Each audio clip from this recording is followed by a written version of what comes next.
Hi friends, இது Sandhya healthy cooking channel. இன்றைக்கி இந்த வீடியோ பார்த்தீங்கன்னா சண்டே அன்றைக்கி எடுத்தது. சண்டே அன்றைக்கி காலையிலே பார்த்தீங்கன்னா நான் எந்திரிச்சதுமே கொஞ்சம் வீட்டில் நைட்டு பாத்திரம் எல்லாம் க்ளீன் பண்ணாமல் இருந்தது. அந்த பாத்திரங்கள் எல்லாம் க்ளீன் பண்ணிவிட்டு அதுக்கப்புறம் வீடெல்லாம் க்ளீன் பண்ணோம். பைப்பில் கொஞ்சம் தண்ணி வந்தது, அதையும் எடுத்துகிட்டு அதுக்கப்புறமா குளிச்சுட்டு சாமி கும்பிட்டாச்சு. ஒரு 8 மணிக்கு மேலே கிச்சனுக்கு வந்தோம். இன்றைக்கி வந்து இட்லி மாவு இருந்தது. இட்லி ஊற்றிட்டு கொஞ்சம் தேங்காய் சட்னி வத்தல் எல்லாம் போட்டு அரைச்சிருக்கேன். அது கூட வந்து நம்ம கறிவேப்பிலை பொடி இருந்தது, அதையும் வச்சு நல்லெண்ணெய் விட்டு தொட்டு காலையிலே வந்து டிஃபன் சாப்பிட்டாச்சு. அப்புறம் பார்த்திங்கன்னா கொஞ்சம் சத்துணவு மாவு இருந்தது, அதையும் நல்லா வறுத்து வச்சுட்டேன். ஏன்னா இன்றைக்கி வந்து ஹாஸ்டலுக்கு போவாள். அப்போ இந்த மாவு வந்து வறுத்து ஆற வச்சிட்டோம் அப்படின்னா அவள் எடுத்து கொண்டுட்டு போகிறக்கு சரியாக இருக்கும். ஏன்னா அவசர நேரத்துலேருந்து டென்ஷன் ஆகாண்டா இல்லையா, அதனால் இப்போ நாங்கள் சாப்பிட்டு முடிக்கும் போதே வந்து ஒரு 9:30 இருக்கும். அதுக்கப்புறமா கொஞ்சம் நேரம் ரெஸ்ட் எடுத்துகிட்டு நான் வந்து இன்றைக்கி மார்க்கெட்டுக்கு போய் கொஞ்சம் சிக்கன் எல்லாம் வாங்கிட்டு வந்துட்டேன். எப்போவுமே வந்து சிக்கன் எல்லாம் பையன்தான் வாங்கிட்டு வருவான் லீவ் டைமில் இருக்கும்போது. அவன் வந்து இன்றைக்கி ஒரு வேலையாக வெளியே போயிட்டான். அதனால் நான் வந்து இன்றைக்கி கடைக்கு போகிற மாதிரி இருந்தது. இன்றைக்கி பார்த்திங்கன்னா சிக்கன் பிரியாணியும் கொஞ்சம் சிக்கன் பொரிச்சிடலாம் அப்படின்ட்டு நான் வந்து முதலே ஐடியா பண்ணி தான் எல்லாமே வாங்கிட்டு வந்தேன். அதுக்கப்புறம் வந்ததுக்கப்புறம் பார்த்திங்கன்னா இஞ்சி பூண்டு பேஸ்ட்டெல்லாம் இல்லை. ஒரு 100 கிராம் அளவுக்கு இஞ்சியும் ஒரு 75 கிராம் அளவுக்கு பூண்டு இருந்திருக்கும். இதெல்லாம் க்ளீன் பண்ணி இஞ்சி பூண்டு பேஸ்ட்டு அரைச்சி வச்சாச்சு. இப்போ இதில் வந்து ஒரு 1.25 கிலோ அளவுக்கு சிக்கன் இருக்குது. கொஞ்சம் பெரிய பீஸாக தான் நான் வெட்டி வாங்கிட்டு வந்தேன், அப்போ தான் பிரியாணிக்கு நல்லாயிருக்கும் அப்படின்ட்டு. இது வந்து நல்லா மஞ்சள் தூள் எல்லாம் போட்டு க்ளீன் பண்ணி எடுத்ததுக்கப்புறமா இதில் வந்து 2 ஸ்பூன் வந்து வத்தல் தூள், நம்ம 2 ஸ்பூன் குழம்பு தூள் சேர்த்துருக்கேன். ஏன்னா அதில் வந்து எல்லா மசாலாக்களும் செய்கிறது இல்லையா, அதனால் நான் அதிகமாக அதுதான் சேர்த்து வைப்பேன். அதையும் சேர்த்துச்சு. அதுக்கப்புறம் பார்த்திங்கன்னா உப்பு சேர்த்துருக்கேன் ஒரு 2 ஸ்பூனு. இப்போ இந்த தயிர் வந்து ஒரு 2, 3 ஸ்பூனுக்கு அதிகமாகவே இருக்கேன். குறைஞ்சது ஒரு 4 ஸ்பூனாவது இருந்திருக்கும். நான் வந்து பாக்கெட்டோடு அப்படியே விட்டுருந்தேன். இஞ்சி பூண்டு பேஸ்ட்டும் அந்த ஒரு 2 ஸ்பூன் சேர்த்துருக்கேன். இது எல்லாம் சேர்த்து நல்லா மிக்ஸ் பண்ணி வச்சுட்டோம் அப்படின்னா இது வந்து ஒரு மணி நேரத்துக்கு ஊறிட்டு இருக்கும். அதுக்கப்புறமா நம்ம அந்த வெங்காயம் தக்காளி எல்லாம் கட் பண்ணுறது அதெல்லாம் பார்த்துடலாம். ஒரு பக்கத்தில் வந்து அரிசியும் ஊற வச்சுட்டேன். இப்போ இது நல்லா மிக்ஸ் பண்ணியாச்சு. இதில் வந்து கலர் பொடி எதுவுமே சேர்க்கலை, வீட்டில் அரைச்ச மசாலாக்கள் தான் நான் சேர்த்துருக்கேன். இப்போ இது வந்து ஒரு 1/2 கிலோ இருக்கும். இது பொரிக்கிறதுக்காக வாங்கிட்டு வந்தது.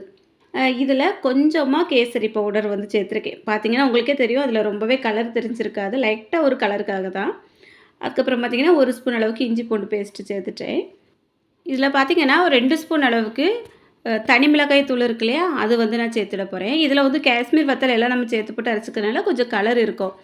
அதனால் நம்ம வந்து எக்ஸ்ட்ரா கலரு அதிகமாக சேர்க்க வேண்டாம். கடையில் உள்ள மசாலாவும் சேர்க்கலை. ஒரு 3 ஸ்பூன் அளவுக்கு கார்ன்ஃப்ளவர் வந்து அதில் சேர்த்துருக்கேன். உப்பு வந்து ஒரு 1.5 ஸ்பூன் சேர்த்துருக்கேன். அதுக்கப்புறமா 1 ஸ்பூன் அளவுக்கு மல்லித்தூள் வந்து சேர்த்துட்டேன். இனி வந்து கொஞ்சம் ஜீரகத்தூள் ஒரு 1/2 ஸ்பூன் அளவுக்கு சேர்த்துருக்கேன். இப்போ இதில் ஒரு 2 ஸ்பூன் அளவுக்கு தயிர், இவ்வளோந்தான். இப்போ லெமன் இருந்ததுன்னா ஒரு பாதி கட் பண்ணி இதில் புழிஞ்சிட்டுங்க. நான் வந்து இன்றைக்கி லெமன் வாங்கிட்டு வரையில, மார்க்கெட்டுக்கு போயிட்டு ஞாபகம் இல்லாமல் வந்துட்டேன். சரி இருக்கிறத வச்சு இன்றைக்கி அட்ஜஸ்ட் பண்ணிடலாம் அப்படின்ட்டு தயிர் இருக்குது இல்லையா, அதை வச்சு விட்டுட்டேன். இப்போ எல்லாமே வந்து ஊற வச்சு எடுத்து வச்சுருக்கேன்.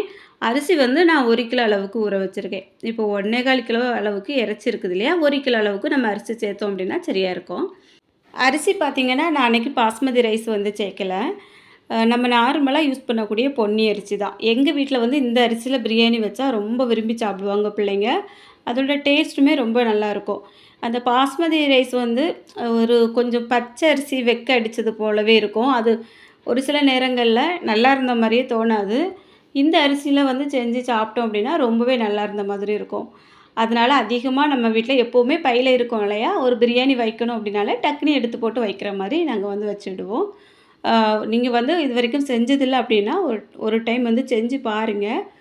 அவசரத்துக்கு நம்ம வந்து ஒரு பிரியாணி செய்யும்போது ரொம்ப ஈஸியாக செஞ்சிடலாம். அதிகமாக ஒரு 3/4வாசி நாட்கள் வந்து நாங்கள் எங்கள் வீட்டில் இந்த அரிசியில் தான் பிரியாணி செய்வோம். ரொம்பவே நல்லாயிருக்கும். இப்போ வந்து மசாலா அந்த சிக்கனில் ஒரு மணி நேரத்துக்கு முன்னே நல்லா ஊற வச்சிட்டோம் அப்படின்னா இந்த அரிசியுமே நல்லா தாராளமாக 1 மணியில் 2 மணி நேரம் வரைக்கும் ஊற வைக்கலாம். ஏன்னா இந்த அரிசி வந்து உடஞ்சே போகாது, ரொம்பவே நல்லாயிருக்கும். அதனால் நான் வந்து எல்லாமே கட் பண்ணுறதுக்கு முன்னாடி அரிசியை வந்து எடுத்து ஊற வச்சுருவேன். அதுக்கப்புறமா சிக்கன் க்ளீன் பண்ணி அதை ஊற வச்சு அந்த மாதிரி பண்ணிவிடுவேன். இப்போ வந்து ஸ்டவ் ஆன் பண்ணி கடாய் வச்சுருக்கேன். கொஞ்சம் பெரிய சைஸ் பாத்திரம் தான், ஏன்னா கொஞ்சம் அளவுகள் அதிகமாக பண்ணுறோம் இல்லையா, அதனால். இதில் வந்து ஒரு 100 ml அளவுக்கு எண்ணெய் விட்டுருக்கேன். எண்ணெய் விட்டுட்டு இதில் ஒரு 5 ஏலக்காய், ஒரு 2, 3 துண்டு பட்டை, ஒரு 6 கிராம்பு, அப்புறம் கொஞ்சம் கல்பாசி, அந்த பிரியாணி இல இந்த மாரி வாசனைக்குள்ள பொருட்கள் எல்லாமே நான் சேர்த்துட்டேன். அதுக்கப்புறமா வந்து நம்ம வெங்காயம் கட் பண்ணி வச்சுருக்கோம். இன்றைக்கி வந்து ஒரு 4 வெங்காயம் கட் பண்ணியிருக்கேன். நல்ல நீள நீளமா பொடியா கட் பண்ணி எடுத்து வச்சுருக்கேன். இந்த வாசனைக்கு போட்டோம்ல, அந்த பொருட்கள் எல்லாமே நல்லா பொரிஞ்சதும், இந்த வெங்காயத்த நல்லா கையால இந்த மாரி பெசஞ்சு விடுறேன் பாருங்க. நம்ம கட் பண்ணி வச்சோம் இல்லையா, அது கொஞ்சம் ஒண்ணொன்னா ஒட்டி இருந்தாலும், நம்ம இந்த மாரி அழுத்தி போடும்போது தனித்தனியா பிரிஞ்சு வந்துரும். அதனால இந்த மாரி போட்டுட்டு, அதுக்கப்புறம் நல்லா வதக்கி விட்டுடலாம்.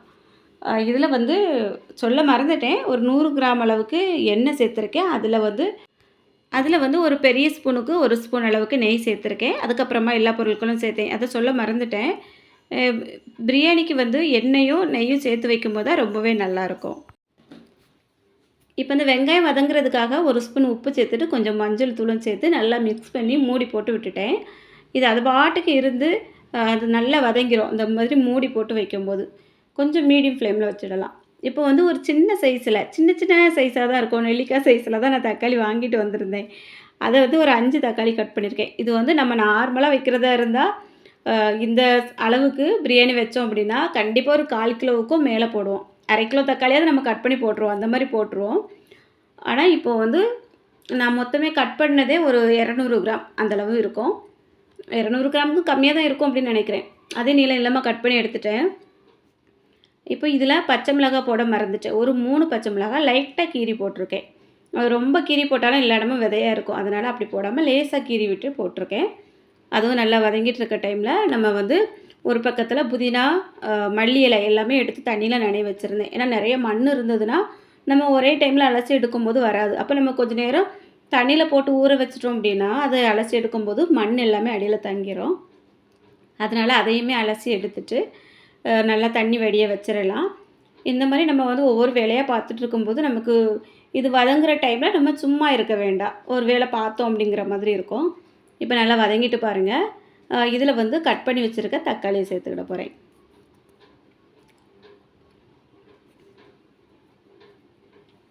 இன்னைக்கு வந்து தயிர் வந்து கொஞ்சம் சேர்த்து தான் செய்ய போறோம் பிரியாணில. அதனால இந்த தக்காளி வந்து கொஞ்சம் குறைவா சேர்த்தாலும் பிரச்சனை இல்ல.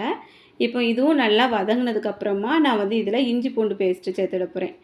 இதில வந்து ஒரு 2 ஸ்பூன் அளவுக்கு இஞ்சி பூண்டு பேஸ்ட்டு சேர்த்துட போறேன். இதையும் நான் சேர்த்து நல்லா வதக்கிடலாம். இந்த வெங்காயம் வதங்குனதுமே சேர்த்துருக்கலாம். இருந்தாலும் ஒண்ணும் பிரச்சனை இல்ல. ஏன்னா இது வந்து இந்த கொஞ்சம் அளவு அதிகமா இருக்கிறதுனால சீக்கிரமா வதங்கிரும். இப்போ நீங்க வந்து ரொம்ப கொஞ்சமா பிரியாணிலாம் வைக்கிறீங்க அப்படின்னா, வெங்காயம் வதங்குனதுமே சேர்த்துட்டு அதுக்கப்புறமா தக்காளி வதக்குங்க. இது ஒண்ணுமே பிரச்சனை இல்ல. நம்ம மூடி போட்டா சீக்கிரம் வதங்கிற போகுது. இப்போ வந்து ஒரு பிடி அளவுக்கு புதினா இலையும், ஒரு கைப்பிடி அளவுக்கு மல்லி இலையும் கட் பண்ணி வச்சத சேர்த்துட்டு, இதையும் நல்லா வதக்கி விட்டுறலாம். அப்ப இன்னைக்கு பார்த்தீங்கன்னா, பிரியாணி வந்து இந்த அளவுக்கு வைக்கிறேன். கொஞ்சம் அதிகமா தான் இருக்கும். ஏன்னா, எங்களுக்கு இந்த அளவு தேவைப்படாது. என் மகா வந்து ஹாஸ்டல் போறாளே, அவ வந்து பிள்ளைங்க கேட்டாங்க அப்படின்ட்டு சொன்னதுனால, இன்னைக்கு கொஞ்சம் அதிகமா செஞ்சிருக்கேன். இப்போ இதில இன்னுமே கொஞ்சம் மசாலா வந்து சேர்த்துடலாம். மசாலா 1 ஸ்பூன் அளவுக்கு மல்லித்தூள் சேர்த்துருக்கேன். அதுக்கப்புறமா வீட்ல அரைச்ச கறி மசாலா பவுடர் இருந்து அதில 1 ஸ்பூன் இருந்துக்கும். கடைசியா முடிஞ்சிட்டு அதையும் சேர்த்தாச்சு. கொஞ்சம் மஞ்சள் தூளு, ஒரு 2 ஸ்பூன் அளவுக்கு உப்பு சேர்த்தாச்சு. உப்பு சேர்த்துட்டு இதை நல்லா மிக்ஸ் பண்ணி விட்டுருவோம். இப்போ வந்து கொஞ்சம் தயிர் சேர்த்துடலாம். ஒரு 50 எம்எல்‌க்கும் அதிகமா தயிர் சேர்த்துருப்பேன். ஏன்னா முதல்லயே நம்ம வந்து அந்த சிக்கன் வந்து ஊற வச்சோம் இல்லையா? அதுலேயும் கொஞ்சம் அதிகமாவே தயிர் சேர்த்து தான் ஊற வச்சோம். இப்போ இதுலேயும் கொஞ்சம் தயிர் சேர்த்துருக்கோம். அதனால நம்ம தக்காளி குறைவா சேர்த்தாலும் பிரச்சனையே இல்ல. இது வந்து கொஞ்சம் நல்லாவே இருக்கும். இப்போ இத நல்லா வதக்குனதுக்கு அப்புறமா, மிக்ஸ் பண்ணி வச்சிருக்க சிக்கன வந்து சேர்த்துக்கிட போறேன். இது நல்லா ஊறி இருக்கும். இதில கலர் பொடி எதுவுமே சேர்க்கல. அதுதான் மெயின் விஷயம். இது வந்து நம்ம வத்தல் தூள் எல்லாம் சேர்த்து இந்த மாரி ஊற வைக்கும்போது, அந்த சிக்கன் வந்து சீக்கிரமா வெந்துரும். நல்லா பெரிய பெரிய பீஸா தான் வச்சிருக்கோம். அப்படினாலுமே நம்ம இந்த மாரி கொஞ்சம் நேரம் ஊற வச்சுட்டு செய்யும்போது, மசாலாக்கள் எல்லாமே சிக்கன்ல இறங்கி ரொம்ப நல்லாயிருக்கும். இப்போ இந்த கப்புக்கு நான் வந்து ஒரு 4 கப் அளவுக்கு அரிசி எடுத்திருக்கேன்.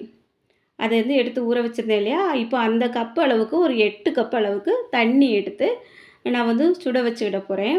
இது கொஞ்சம் முன்னே வச்சிருந்தா சீக்கிரமா கொதிச்சிருக்கும். கொஞ்சம் ஞாபகம் இல்லாம இருந்துட்டேன். இப்போ நம்ம பச்சை தண்ணிய ஊத்தி இந்த சிக்கன்ல வேக வைக்கிறதுக்கு பதிலா, ஒரு பக்கம் அடுப்புல தண்ணிய வந்து கொதிக்க வச்சுட்டு, அந்த சிக்கன்ல சேர்த்தோம் அப்படின்னா, இன்னுமே சீக்கிரமா பிரியாணி ரெடி ஆகும். அதுக்காக தான் இந்த மெத்தடு.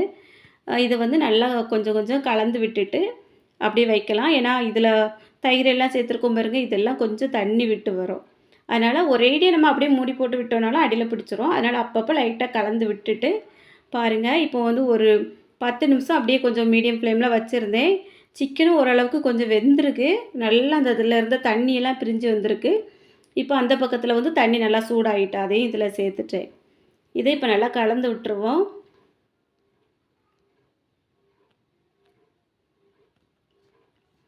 இப்போ பாருங்கள், அந்த சிக்கன் நல்ல நிறமா இருக்குது பார்த்தீங்களா? இதுதான் அந்த முதலே நம்ம ஊற வச்சோம்னா இந்த மாதிரி நல்லா மசாலா பிடிச்சி நிறமா வரும்.